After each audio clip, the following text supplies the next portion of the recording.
नमस्कार। इस कोरोना ने एक तरफ तो जीने की चाह पैदा की, पर दूसरी तरफ मौत का खौफ भी पैदा कर दिया है। ऐसे में इस लॉकडाउन में अपने को व्यस्त रखना सबसे बड़ी चुनौती है। तो काफ़ी निराश अवस्था में मैं भी था।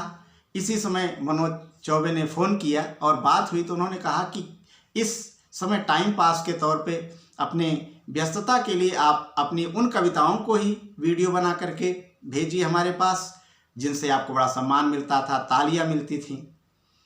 तो मुझे बात जमी, पर अफसोस मित्रों कि इस कविता के कवि को मैं नहीं जानता, इसके रचयिता को मैं नहीं जानता। वो तो बचपन में 7वीं 8वीं 9वीं में कविता लिख लेता था और अच्छी लगती थी लोगों को तो याद कर लेता था और मनोरंजन करता था। पर इस कविता से न केवल मनोरंजन बल्कि कई बार मुझे सम्मान भी मिले हैं अच्छी जगह पर।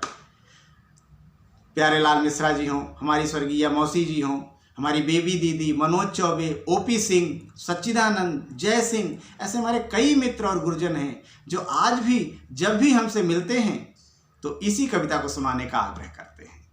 तो इसके कवि जहाँ पे भी हैं मैं उनको वहीं प्रणाम करता हूँ और उनका शिष्यत्व ग्रहण करते हुए मैं आभार सहित इस कविता को आप तक पहुँचा रहा हूँ।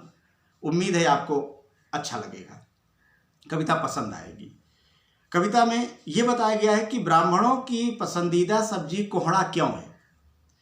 तो लीजिए, सामने प्रस्तुत है आपके सामने ये कविता।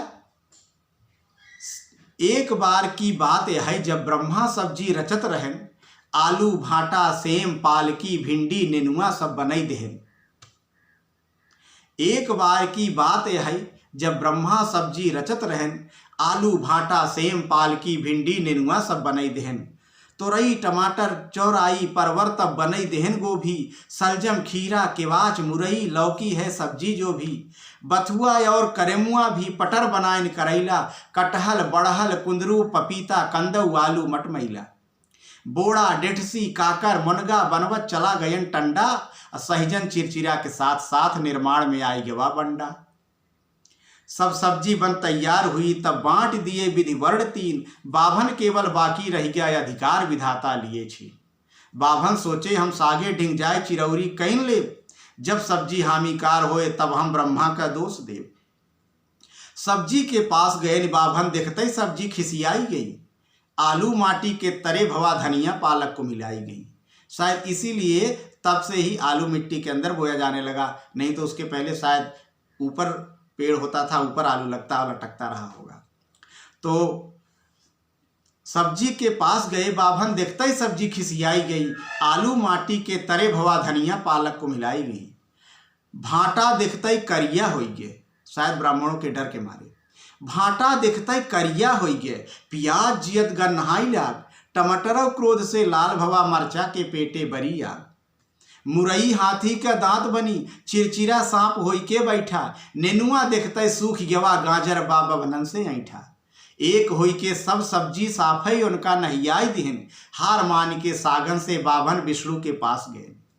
विष्णु बुलवाइन ब्रह्मा के बभनन का हाल सुनाई देहन, अब ब्रह्मो तवन से साफ साफ सब्जी क्या बात बताई देहन। विष्णु कहन सुना ब्रह्मा तू कैसन आज कहत बाट, हमारे सम्मुख आई आज तू बभनन के सब्जी से छाट। विष्णु कहन सुना ब्रह्मा तू सब सब्जिन के बुलवावा, सबके न्योता भेज भेज सब्जी मंडी में ले आवा। हम सब सागन से साफ साफ ललकार सभा में पूछ ले, कौनो सब्जी न खड़ा होए तब हम उनका दूसर बनई देव। पत्र पठाएं तब ब्रह्मा आय गईन सब्जी सारी, सागन की भारी सभा लाग छोटे आए साथे भारी।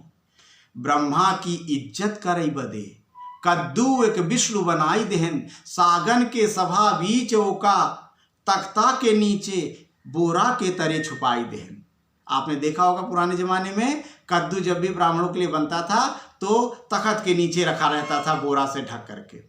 तो ब्रह्मा की इज्जत करई बदे कद्दू एक विष्णु बनाई देहन, सागन के सभा बीच ओका बोरा के तरे छुपाई देहन। अब बड़े जोर से वो आकर मंच पे बड़े जोर से वो आकर साफ साफ बतिया बोलेन, जवन बात को छिपी रही सभा बीच में तब खोलेन।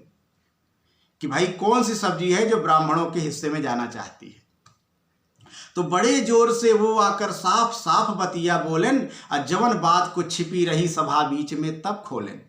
कौनौ सब्जी न बोल सकी, कौनौ सब्जी न बोल सकी, इतने में अकड़ गवा कोहड़ा, फटकार के बोला सागन से थामहब हम बभनन का मोहड़ा। तब से ब्राह्मणों का मोहड़ा थामने की सामर्थ्य कोहड़ा ने अपने अंदर जब से दिखाई, तब से ब्राह्मणों की सब्जी कोहड़ा हो गई। और ब्राह्मणों का कोई भी कुर्बत, चाहे कोई भी पंगत हो, शादी हो, ब्याह हो, यहाँ तक कि 13वीं हो, जहाँ ब्रह्मभोज होता था, ब्राह्मणों की अधिक संख्या होती थी, वहाँ बिना कद्दू के पूर्ति नहीं पड़ती थी। इसी के साथ इस कविता के कवि को एक बार पुनः आभार, और आप सभी के लिए धन्यवाद। जय हिंद, जय भारत, वंदे मातरम।